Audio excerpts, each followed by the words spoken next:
Hello and welcome to Monarchist Minute, your royalist news in the United States of America. I am Vice Chancellor Clements Magnolia, finally coming back for an episode. It's a rarity, isn't it? I have with me, of course, my very good friend and fellow host here, Leon. I can't pronounce the last name. Kolevsky, Leon Kolevsky. Golevsky. I'm German. I can't do it. I'm sorry. Oh, I'm so sorry, y'all. But my very good friend, and we have with us two of our very good friends, the Vice Chancellor of the United Monarchist Party of America, my very good friend Toby Costner. Hello. And we have with us another very good friend of ours. We have Lucian Gray, who is a counselor on radical monarchism. Did I get that right, Lucian? Yes, that is correct. Thank you for having me. Wonderful. Thank you for coming on. We'd love to have you on here. All right. Thank you so much for coming on. And of course, the topic for today, we're finally going to get to it. Took us long enough, but we're finally going to come down to the topic. Things have kind of slowed down a little bit, that I think it's a good time to finally, really, for us to get into this topic, the meat and potatoes of it all. What is happening in Iran? Because, ladies and gentlemen, we got them. Hopefully. Hell yeah. We bombed it there. The Wicked Witch is dead. You can in fact bomb them. Bomb them, keep bombing them, bomb them again and again. It's that simple. Well, hopefully at least. But of course, if you don't know, if you've been living under a rock, we are of course referencing the death of the Ayatollah Mujtaba Khamenei. Nope, that's the son. The Ayatollah was Ali Khamenei. Shoot. Oh, never mind. Ali Khamenei. God, it's confusing. The Khameneis. It's the Khamenei family. Same. It's the whole family. But yeah, only if one name changes. Yeah. So yeah, exactly. One name really changes. But the Ayatollah was killed in, was it an Israeli strike? Was the one that killed him, or was it an Israeli strike? Right. Oh shit! We should know this. I believe we should have researched. No. At this point, does it really make a difference? It doesn't really, but I'm like 98% sure it was an Israeli one that killed him, I believe. Either way, it's the same result. Exactly, same result. I mean, whoever dropped the bomb is most likely made USA. No, true. Yeah, either way. I'm gonna quickly look it up if it was also the Israelis. I'm pretty sure. Go on. Of course, the Operation Epic Fury, silly operation name in my personal opinion, but whatever. Trump loves his. I love my grandiose names. What can I say? We love them big. We love them grandiose names. Yes, so great and beautiful. We should have. With everything that he does. We should have called the Operation Tehrani Freedom. Much better, yeah. But Operation Epic Fury has been happening for a while. And thankfully, it's not a special military operation. Thank God. We're just saying it's a war, so should hopefully last shorter than 4 years. Hopefully. Okay, I think it was the Israelis because they were the first to report about it. That's what I thought. Yeah. So, of course, for the past few weeks, a combined American. The Americans. I'm getting paid too much. I'm getting paid too many shekels. Clearly, my shekel money is influencing me. Baruch Hashem. Sorry, that was a dumb joke, but still. We're not paid by the Israeli government. Let's make that clear. We wish we were paid by the Israeli government. At least then we'd actually be making money off of this. We wish we got paid. Absolutely nothing on this. We don't make a dime. Not even a penny. We can't even say pennies anymore because they're not even minting them anymore. That's how bad we're getting paid. We aren't even getting paid in farthings. But of course, a combined American and Israeli airstrikes have been happening on Iranian soil. We have so far killed the Ayatollah and multiple high-ranking officials in the Iranian government, including multiple generals and officials and so on and so forth. We got the president too, right? We got him at the same time. Did we get the president?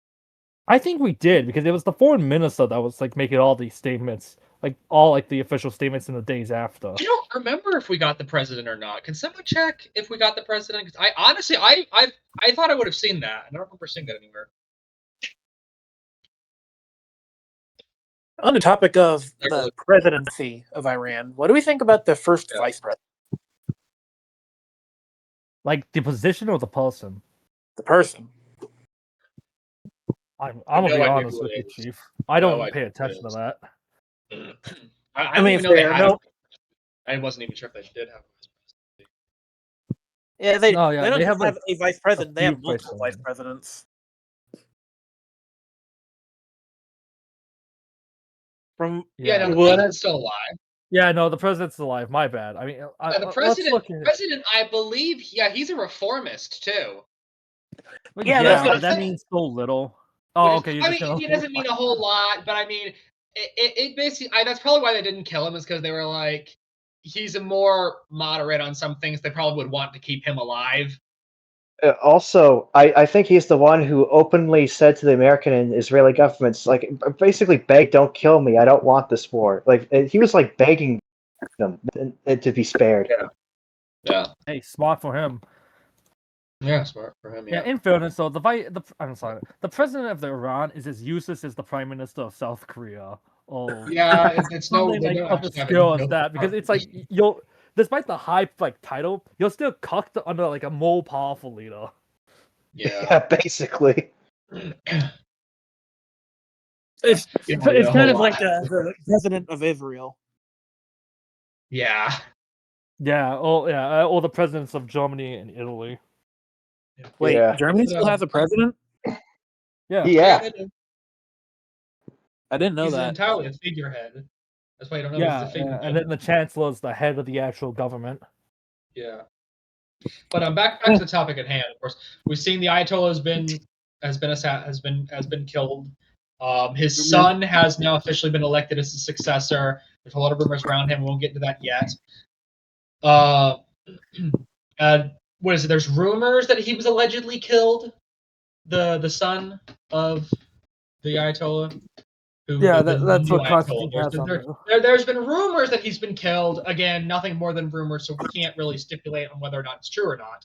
So, I mean, there's also rumors that Netanyahu has been killed as well. So yeah, we really don't know. Six fingers. Man, wouldn't it be nice though if both Motaba and Netanyahu got whacked? I'd take that deal. You take that deal? Damn I'd good take deal. Damn good deal. Good deal. Great movie. Yeah. Yeah. Anyone really want to say much about it? Because I don't really. I mean, if we're talking about, I guess we say from the American perspective, because I've had a bunch of people. I'm active in some minor Republican circles, and I know a lot of people my age are pissed off. This, we're like, I thought we said no new wars. Was this? Oh, it's so terrible, so horrible. And I'm like, I think this war is actually a good thing. I'm just gonna say it. I'm sorry. I think this war is a good thing. Yeah, exactly. Yeah, I mean, we could all. It's the only thing I disagree. It's the only thing I disagree with Thomas Massey on right now. Well, I think he is a little. Trust me, you disagree with him a lot more than you realize. But I'm not going to get onto my hatred for Thomas Massey. Based. That's his personal opinion, because I quite like Thomas Massey. Yeah, I'll say this. Yeah, I like him too. People are complaining because the fact, like, oh, no new wars. I'm like, okay, I'll give you that. Yes, that's fair. But I do think there comes a time when you must realize that things are not going to go exactly as you had planned them to.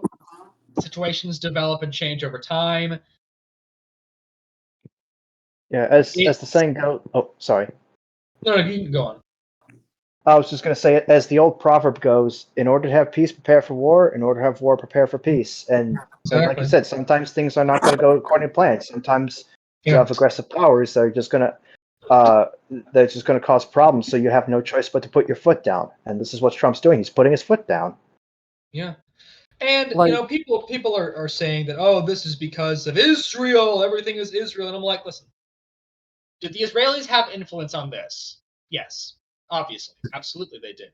Were they the defining factor? Absolutely not. The United States has had influence in the Middle East since before the Cold War even started. 1945, we made a deal with the Saudis for their oil, and ever since then, we have had an influence in the region. That is a fact. We have not been able to leave this region because the fact that throughout from 1945 throughout the Cold War, because people forget that the Middle East was still a proxy region during the Cold War. It just wasn't as talked about. It should be, but it's not. It's mostly just Israel fighting the Arabs, so on and so forth. But it was a very much an issue during the Cold War, and so we had that leading into the modern day, and of course the fall of the Soviet Union. Immediately after the fall of the Soviet Union, what did we have? We had the Gulf War, because Saddam decided to invade Kuwait. Well, that wasn't because of the Soviets or anything. That was because Saddam had already failed to invade Iran. Yeah, he failed in his invasion of Iran. But no, I mean, like, to get on your point, we forget about the Middle East in the Cold War, because the Cold War we think of like East Asia and Europe, because those are two more important regions and more not volatile, but more like even the Americas. We regions. think of the Americas more in the Cold War than we do in the Middle East, which is crazy. Yeah. Okay. Yeah. I can see we that. We don't think about the rest of the Americas very often. No, you're right. I mean, we're usually told about in school about mainly the Cuban Missile Crisis, of course, but we still sometimes we even the coups in Guatemala and Chile, and the Argentina dictatorship. Yeah, the Contras. Not to mention the Contra affair, because that was a whole massive affair with Reagan presidency. But the Middle East is still very important. It's still very important to this day. And so to act as if we just shouldn't be involved in the Middle East, it shows, in my opinion, at best a lack of knowledge, and at worst genuine retardation. And I don't care if I'm not supposed to say that word. I'm sorry, it's true. It just comes down to it, plain and simple. Well, personally, I am of the camp that we should start to disengage a bit from the Middle East. I'm not saying right now, obviously, but I'm thinking long term we should disengage from it, because at least agree.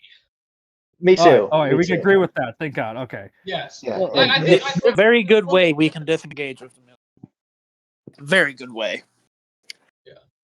Put the Shah back in power. That way we don't have Iran constantly propping up terrorists. Yes. Yes. If we look at the Middle East, it's actually much more stable now than it was beforehand. Assad is gone. Iraq has, for the most part, stabilized itself. Most of the Gulf states are stable. The only real instability in the region is specifically just Gaza, Palestine, and Lebanon. That's basically it. And Yemen.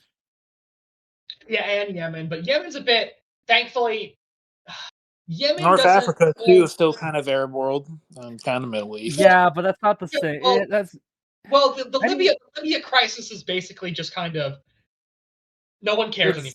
It's sputtered out, and it's not like the most important thing. Like with the rest of the Middle East, you have the trade. You have obviously the oil going through the Persian Gulf and the Strait of Hormuz, but then you also have like the Red Sea trade and the Suez Canal. Libya is so far away from that. It's not important. Yeah, and the Libyan civil war, although still ongoing, has basically just kind of gone into a stalemate because everyone's tired. Yeah, and it's not the most high priority thing. It's actually over. Yeah. Not that it's like entirely over. Yeah. No, they signed a peace deal. But they did? Okay, besides the point. Good for them. I would like to say, like, because I want to say this too. I'm alright with the idea of us being at war with Iran, like in general, like in isolation. Well, like I think for myself, and I think for many other Americans and also just people around the world, is that we're very concerned about the outcome of it. And I've said this before. I'll say it here. I think Trump is being a pussy because he won't take an actual stance on what our end game is with Iran. Is it to make a peace deal with them? Is it to restore the Shah? He just keeps flipping. He won't commit to anything. Go on. No. I was cutting into you. I was just gonna say that it's giving a lot of people more anxiety and stress about it. Like if there was an end goal, regardless of what the end goal could be, because obviously I think all of us here have a preference for what it should be. If there was an end goal that we can say, okay, so we know what what is it? Point F is. We're at point A or B. So then it's like step C, D, E, etc. Yeah. I think that's a fair like perspective to have. Trump had an end goal, but then he accidentally bombed him. So. Well, I'll say this.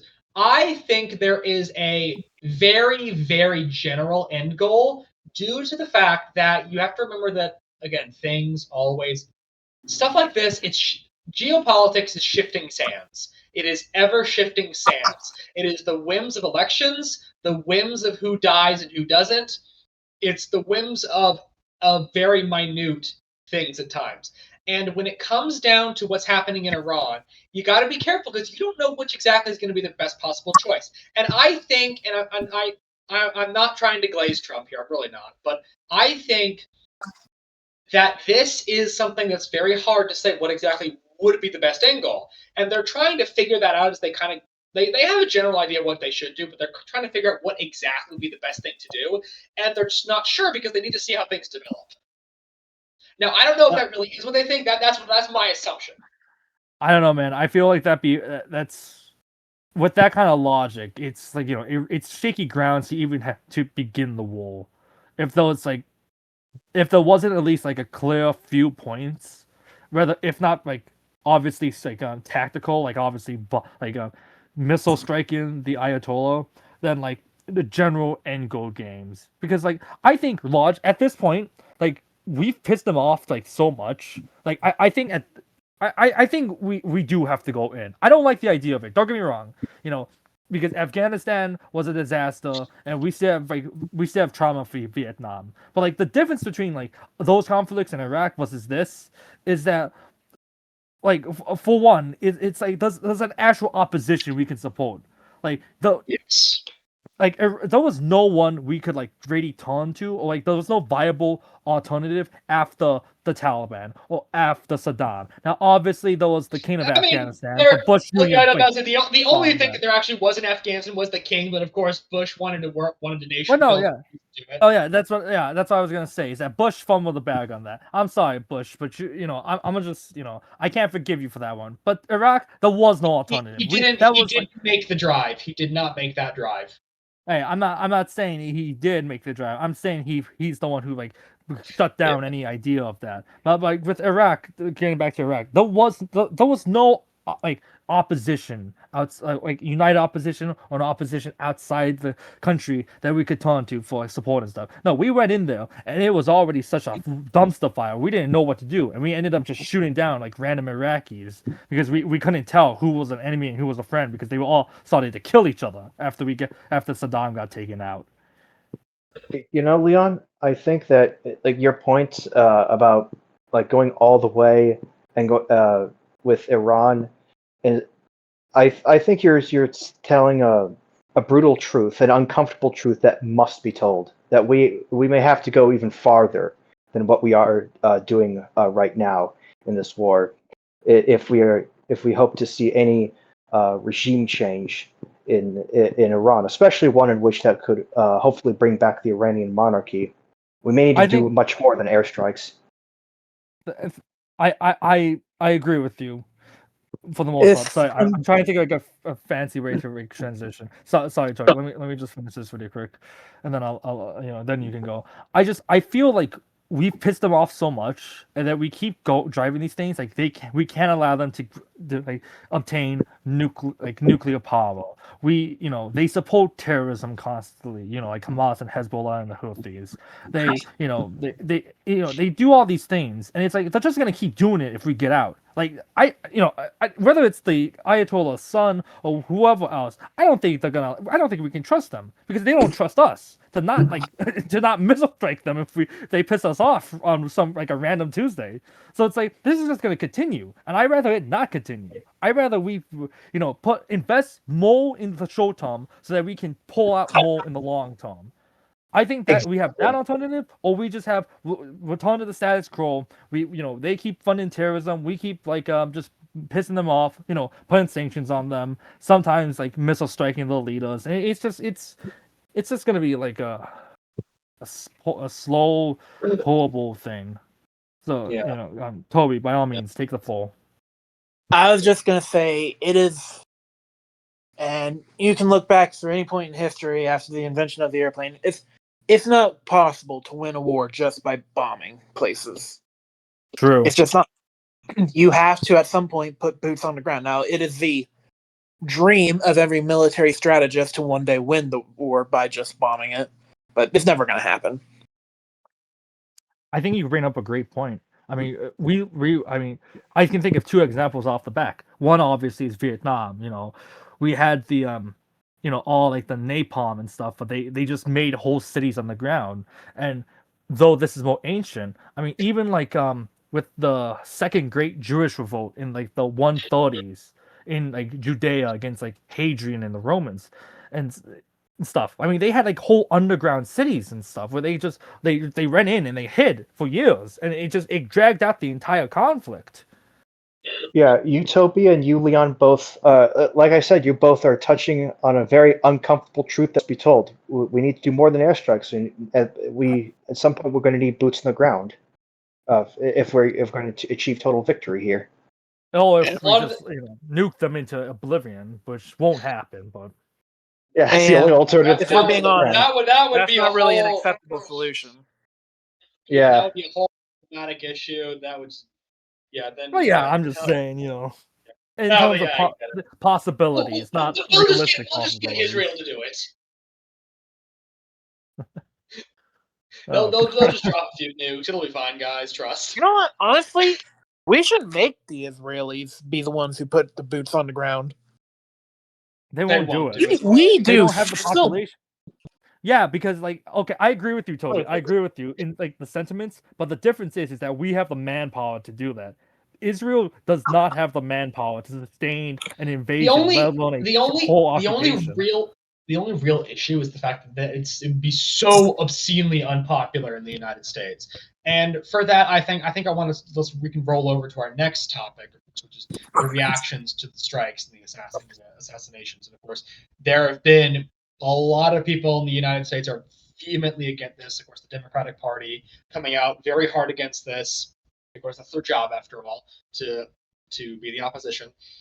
Some Republicans have come out against this too. It's a whole lot of different people. Of course, we've all said that we're in favor of this war, but then, of course, the problem comes down to: is it even possible for us to put boots on the ground? Yeah. I'd say militarily it is very possible, but politically speaking, I'm not entirely sure about that. In all honesty, if we are to have boots on the ground, Trump may need to instead of at that point, Trump may need to turn it into a NATO operation and somehow has to find a way to get NATO involved, so that it wouldn't look like. Oh, sorry, you go ahead, Leon. Sorry, I was just saying, which we've seen right now. I don't know if we're gonna get into it, but NATO's been very reluctant to put the throw the hat in with us in this. Well, yeah. I mean, okay, on this one, I'll say that we have gotten good support from some of our NATO allies. The fact that the Canadians and the British have not flat out said no yet is good, and do I think they'll support troops on the ground of their own troops? I highly doubt it. The Chancellor Merz of Germany has been very much in favor of this, which I think he might be willing to do it. I wouldn't be shocked if some of the Eastern European countries, possibly a few, maybe Poland or Orban would do it if it means he could push off the election. Let's be real. So he'll 100% do it if he can push off an election. So Orban becomes useful for once. For once, he's actually useful. I don't know if he would send 500 Hungarian soldiers into Iran. I think maybe he'll send one medic and say that's my contribution. Okay, yeah, Trump needs to increase that. Yeah. Yeah. I can see Poland and Germany put in the elbow grease. Yeah, the Poles and the Germans would do it. Maybe the Italians might. I mean, Meloni's might be willing to work with us. Honestly, wouldn't be shocked if she would be willing to work with us on that. Possibly Croatia. I don't know. I think they're kind of pro us as pro working with us. I think the Eastern European countries would be willing to support us. I wouldn't be shocked if the Turks did as well. I wouldn't be shocked if the Turks did as well, especially since that would just destroy one of our rivals in the region. I don't think the Turks would do it. I can see the benefits for them, but I don't think they would risk it, because that's directly on the border, and even if that's in the Armenian highlands, that's still, they could still lose territory permanently, theoretically speaking. If not to the Iranians, to some kind of Iranian talk. The real question is simply, is the Iranian military actually capable of holding anyone off? That is the real question. I guess the real question is, does the Iranian regular military want to hold anyone off? Sorry, that's true.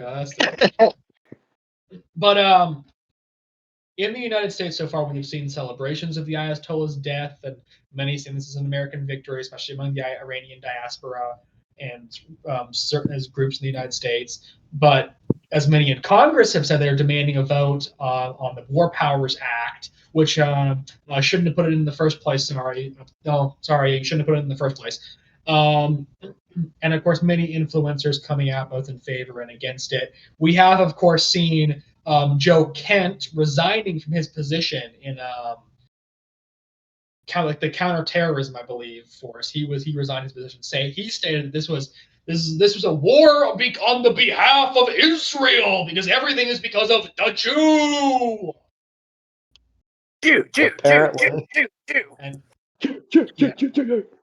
I've stated my opinion on this a few times on the Discord server, and I literally said it earlier. But this is not all about Israel. This is about the fact that Iranians have been an issue in the Middle East. That's a fact. Did Israel influence it? Yes. Are they the main reason? No. It comes down to the global economy and the flow of oil, and the fact that Iran has been messing with our stuff in the region. This is a multifaceted issue. It's not only Jew. Well, someone gets it. Finally. I'm sorry. I've seen too many idiots saying that. I've seen so many idiots like, "Oh, this is clearly because of Israel, because of the Jew." I was like, no, it isn't about it. Not everything in the world is about the Jews. Yes. It isn't all about Israel. There are actual geopolitical reasons for this. Damn you. Nah, Yeah. it's easier for Countries have agency. Not angry, dang it. It's too complicated for people to like wrap their minds that it's more than just They hatred don't of a want to. group. No, they don't want to wrap their Well, minds yeah. about it. They don't want to actually have to think about it. They just want an easy way out of it. They And want that's to why flip. we They are don't actually want to have a anti-democracy. reason. They just want exactly. So why we shouldn't have a democracy because the people are foolish, retarded. Yes, exactly. And also, the and people who talented. yeah, and people who obsess over Israel and the Jews, they like the more they obsess over it, the more they tend to forget that other countries have agency. Iran has agency, and they're using their free will, their agency to screw around with us. We have agency, and that's what conspiracy theorists tend to forget, that everyone else has free will and have their own extent of de facto power, and that they use said power for their own interests.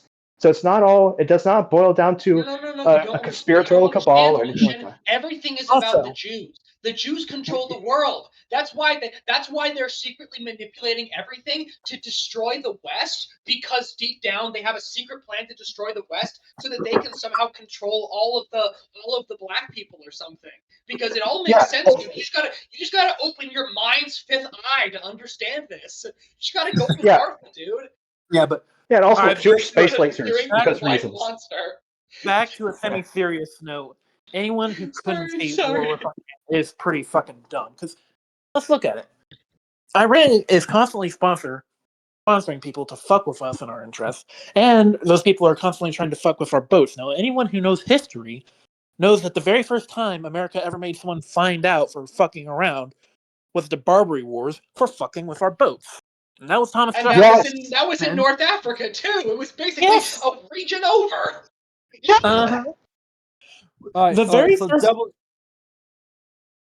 The very first foreign war was against Muslim terrorists, and Iran sponsors Muslim terrorists who like to fuck with our boats. We don't like it when people fuck with our fucking boats or any of our other shit. We take that shit hard, and we punish hard. So I don't know why people couldn't see that that's where this was gonna go. Okay, Yeah, so and devil's advocate then, really quick. So, sorry, Lucian. Just devil's advocate, because I feel like it should be pointed out as a valid reason, at least for people in the Thomas Massey, Marjorie Taylor Greene orbits. a lot of people elected Trump in 24 with the assumption, with the idea that unlike Biden or Harris, who are very weak personalities, Trump's strong personality and confidence and kind of like willingness to like go that extra step if for whatever reason, whether it be personal, political, whatever, would be enough of a deterrence to keep the Iranians in line to and also like trying to get like a peace deal with Russia. Now, obviously, neither of these two realities happened. Obviously, the opposite happened. But a lot of people thought that like Trump would have been like a good deterrence, like by virtue of his own personality. I mean, just devil's not even that I agree with that. I'm just saying that I feel like that's like some logic there that should be remembered. I mean, well, one of the worst arguments I've seen is I've had people actually say to me like, "Well, Israel also sponsored terrorists, so what's the problem?" I mean, we've sponsored terrorism in the past. The Taliban. Everyone sponsors terrorists. Like now, I mean, now to actually go into the topic, which I know what they're referencing. They're referencing when Israel was giving funding to like this, I believe, ISIS aligned group that was against like Hamas or something. Or, no, they actually propped up Hamas. Oh, which group? They propped them up. The ones like the ISIS aligned group that was against Hamas. No. They propped up Hamas itself because they're trying to fuck with Fatah. The original Palestinian. Oh, that's right. Yeah, everyone does this. Well, again, this comes down to the play stupid games, you win stupid prizes. Right. In the end, it all inevitably comes back to you play stupid games, you win stupid prizes. Like we've done it, Israel's done it, everyone's done it. So it's terrible, it's bad, but it happens. I think that argument's weak because obviously, like when the U.S. or Israel funds terrorism, like most of the time, I'm not gonna say every time because I don't know all the numbers or like all the facts, but it's like usually they're not doing it so that they can attack their own, American citizens or Israeli citizens. Yeah. Like they're not gonna they're not gonna do that. Now, like, yeah, but we're saying games for prizes. No, I understand that. I'm not talking about that. I'm talking about like the idea of equilibrated. Well, if Iran does something objectively bad, and then if like the U.S. and Israel do the same thing, well then it cancels themselves out. And it's like no, you can only look at it like that if you have no like investment in like either side. Exactly. That's the way I should say it. Two wrongs never make a right. And also, speaking about playing stupid games, win stupid prizes. Speaking of like Americans sponsoring terrorism, how did the Ayatollah get into power in the first place? Oh yeah, because the Western intelligence agencies, including that of America, helped the Ayatollah get back and helped orchestrate the downfall of the Iranian monarchy. That was up. Like we had a hand in that. Unfortunately, I forgot about that and the whole like Taliban in the 80s. Well, yeah, my bad, guys. But like, I just want to say, my point is that like I'm sorry. I'm trying to say is that like trying to make these two things equal. Like Iran funds terrorism and America funds terrorism. Therefore, they're both bad or America's worse off. You're like people who say that, are especially Americans who say that, are like taking out like the investment as an American. Like you're saying this, but you're not thinking about the fact that you live in America. You have American rights. You live in a house and eat food and stuff. Like I'm just trying to say that it's like a BS argument. That's all I was trying to say. You're actually allowed to say that us funding them is bad. Like you're allowed to actually say that. Yeah, I'm not saying us helping the Taliban's good. I'm just saying it's a bullshit argument. But you're actually allowed to say that here. Whereas in like other countries, Iran, you're not really allowed to say, yeah. Yeah, you're right about that. That's that too. Yeah. And also, maybe devil's advocate again. Not that I support these things. I'm just thinking for the sake of a conversation. It's like it's not unprecedented in history where you like fund groups to fight each other to try and distract from each other, and sometimes it goes awry with you. I mean, I'm a major Roman history person, and it's like you see over the centuries that they funded all these like groups like the Franks, the Marcomanni, the the Goths. So all these groups north of the Rhine and Danube to like fight against each other, and eventually these barbarians accumulated enough resources and power to just like turn on the Romans. And it's like, oh shit, now the Goths are like ravaging the Balkans and stuff. I obviously it backfired in the long term, but like in the short term, I mean, it worked. You just have to keep being dynamic and make sure that like none of these groups can become powerful enough to turn on you or whatever. Which I mean, we failed to do with the Taliban and then with these like Iranian groups. Well, that's me. The question is now, what happens now? What does this mean for America, for Israel, for Iran, for the rest of the Western world? What's going to happen? Are we actually going to have talks of provisional government Iran? Will the Shah have a position in that? A lot of this is speculation. Nothing's really confirmed. The hardliners are still in control of the government as of right now. Not a whole lot has changed, other than the fact it's just a changing of who holds the reins of power.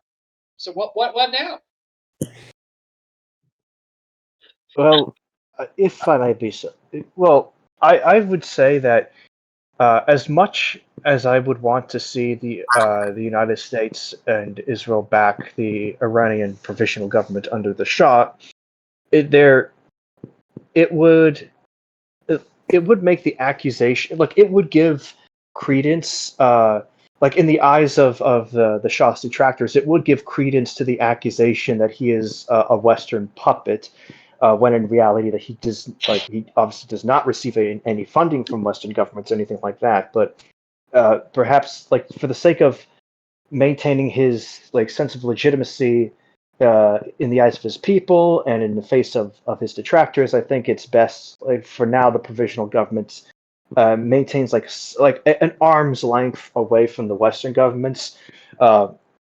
So, but on the other hand, my concern is that, like, given how Trump, like, from my perspective, seems a bit ambiguous about the Shah, or he told the press, well, he may be a nice guy, but I don't think he's the guy. He's the one to lead the government. I don't like Trump's ambivalence concerns me deeply, and so that's all I have to say about that.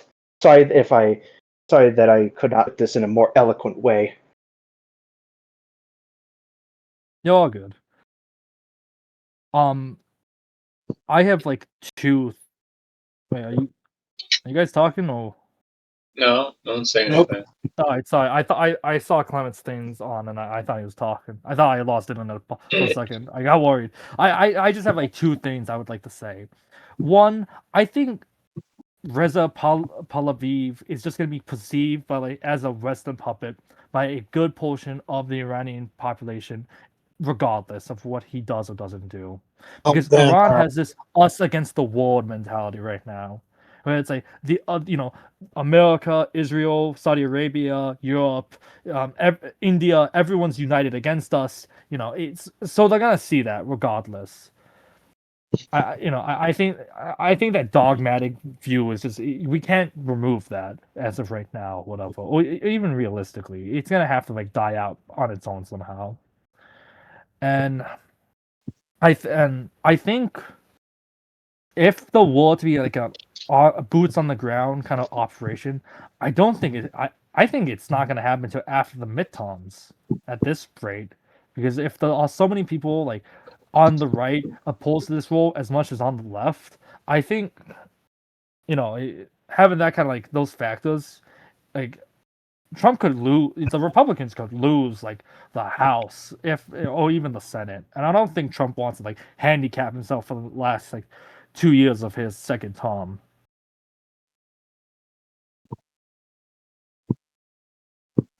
That's all I have to say. No, I think it's a fair thing. I mean, as just stated, it's going to be hard to convince the Iranians to accept the Shah. I mean, the Shah is Lavender has stated on this that the Shah is very, very pro-Israel, like Lindsey Graham levels of pro-Israel. Honestly, I mean, so his daughter did marry an Israeli banker dude. 2 of his daughters. Oh, never mind. Okay, yeah, And so that doesn't help. well, what does I will say this? It does make it's interesting how Reza Pahlavi is very pro-Israel, considering that he himself is a Shiite Muslim, and generally Muslims do not have a particularly positive view towards Israel. So I just thought it was interesting that like given his religious affiliation. Also, can we talk Yeah. about that? Like, people who are always giving him shit for like, even your father was sworn in on a Quran by a Shiite Muslim. Like, guys, he is a Shiite Muslim. Stop giving him shit over this. Yeah. He's not some Zoroastrian LARPer like a lot of people in the West. I wish he was. I'm not gonna lie. I wish he was. Oh, the Sassanid Empire come back. I think that'd be cool if we had the Sasanian Empire back, or even the Achaemenid. Okay, I you would know what? lose- Fair. I would- They're pretty cool. I would blow a fuse if the Sasanians come back, and I would immediately become very, very anti-Iran, regardless. The who again? Sorry. Why are you against the Sasanians so much? Because The they were Sasanian- the worst enemy of Rome. Gosh damn it! Hey man, I think it's there's something like oddly beautiful in the fact that like Rome and Persia kind of died together. Like Persia died in Rome's arms. Well, I the very think it's least- poetic. at the very least, Rome outlived both the Parthian dynasty and the Sasanian dynasty. Yeah, and most of But its if it other weren't enemies. for the Sasanians, Islam really wouldn't be what it is today. Oh yeah, It was I it mean, was a very stupid war that allowed Islam to just explode out of Arabia. I don't think it was a stupid war. I mean, we'll talk The about war made sense at the time because it was, of course, it was originally just To avenge Maurice, yes, I know. fighting against each other, and it kind of just devolved out from there until both sides had basically exhausted each other out. That when the Muslims came barreling out of Arabia, neither one of them was really that prepared for the. Okay. Well, no, I no, can it was still say it was stupid because Heraclius's executing focus should have been a valid reason to end the war right then and there. But yeah, but like Khosrow decided to be a little fucking bitch. Again, that's besides the whole point. I mean, I think we've gotten down to the meat and potatoes of it all. It's just what's going to happen. It's hard to say. Don't shut this down just because it's like it's off topic. I mean, you can at least make parallels and draw lessons from it. I mean, that fuck ass being executed by Heraclius was not going to end the war, like regardless, because that's what I call him. Because the only true focus is Nicephorus II. But like, well, shit, what was I gonna say? Hosroel II was not gonna like. He had a legalist claim in avenging Maurice, and he even had like at least what we think is an imposter son of Maurice as his champion. But like, Persia and Rome had been enemies for centuries, and once like the Persians made that breakthrough they took ground in Syria, then they kept pushing it. It's like, oh, Egypt fell, half of like Asia Minor falls. It's like they're not gonna just give up like a free conquest like that. And obviously, the Romans were not gonna be like, oh, I guess we'll just lose another half of the empire. I don't know. I like to be fair. I agree that like had like the great like Roman Persian World War not happened, I think the world would be in a better place. And yes, that does come from like a anti-Islam perspective, but I don't know. I'm not just for my I'm not gonna damn the Sasanians or Hosroel, but that's just because I'm willed like that. Well, I think we can move on to our closing thoughts on the issue. Yeah, it's okay with that. Yep. Fuck-ass Wonderful. was an imposter emperor who deserves to be damned. Have to fuck us. For closing thoughts, I'd say the war is generally a net positive. How is it going to turn out is going to be the real problem in figuring what's going to happen. Will the Shah be returned? I have my doubts over that even occurring simply due to the fact of his own connections being very Western, and connections to Israel will be a hard swallow for the Iranian people. Could he still be returned to the throne? I think it's certainly a possibility, but it's going to be really hard to know what will happen in the end. For my closing thoughts, I would say that I completely understand your concerns about the situation, Clements, and I do agree that, in spite of the risks of failure for the monarchist cause in Iran and for all the other risks entailed in the war, that I think, like you said, it's generally a net positive.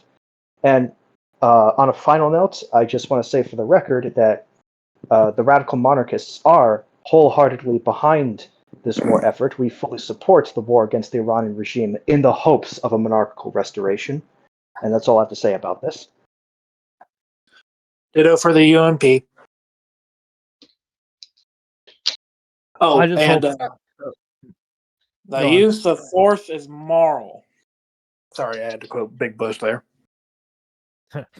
I just hope, like, as like naive as this might sound, like the best solution comes out of this, like best in terms of, like, you know, not just like American national interest, but like also like on a humanitarian level. I mean, it's war. People are gonna die. You can call me Lord Farquaad, or I guess Trump, since he said that too. But it's like, if we can like do what's necessary to minimize deaths, like in the grand scheme of things, like I think that's the better option than like slowly bleeding out like these like numbers of people.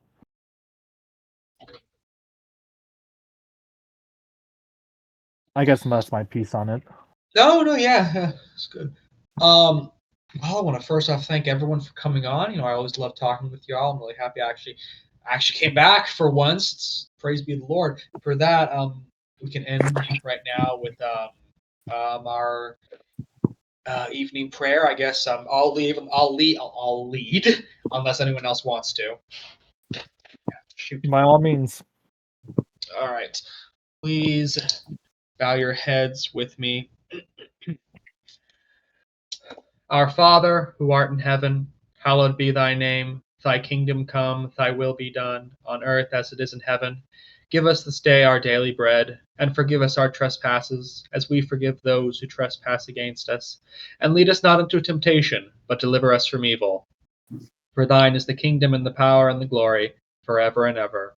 Amen. We pray for those in Iran, O Lord, that you would have mercy on them. We pray for a restoration of the Shah, even though we know there will be trouble, we still pray for that. And may you have mercy on us all. In the name of the Father, the Son, and the Holy Ghost. Amen. Thank you all so much for joining us this wonderful day. We hope your rest of your day goes well, be it night, evening, morning, or whatever it is. Thank you so much for watching us.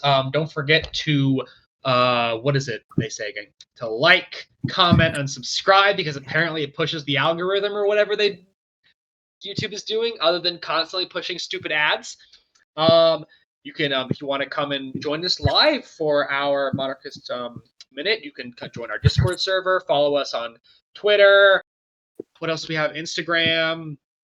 I can't even remember half some of the stuff we have, but Sure, just follow us on Instagram. Follow us on all of the wonderful little things. We thank you so much for coming and watching with us, and have a wonderful day. God bless.